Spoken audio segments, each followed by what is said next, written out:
how to make a classic Irish coffee. Today, I'm going to show you how I would like to do mine. Let's make it together.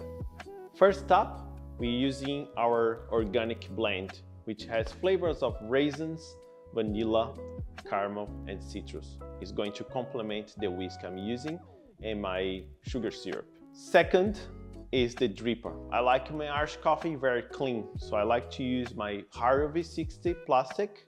This is gonna be a low thermal conductivity, which is gonna give me a heavy body. To complement that, Hario just released the Meteor paper filter, which is 3 times faster, made with abaca, which is a native plant from Philippines, well known for its strong fiber.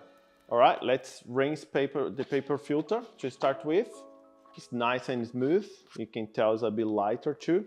Okay, we are doing 1:10 ratio, using 40 grams of coffee. Remember, it's a bit more finer, around that 600 microns. And we're going to brew that in 4 pours.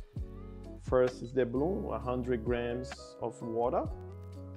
So I'm doing 4 pours, 100 grams each pour, between 30 seconds.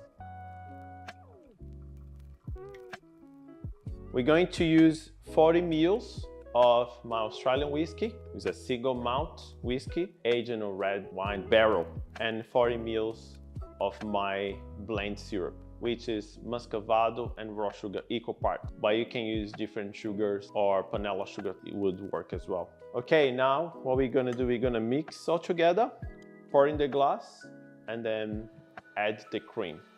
For my cream, I'm using a Riverina Fresh, which is very buttery with those tones of vanilla. All right, guys, this is the trick part. This is slowly pour in the cream.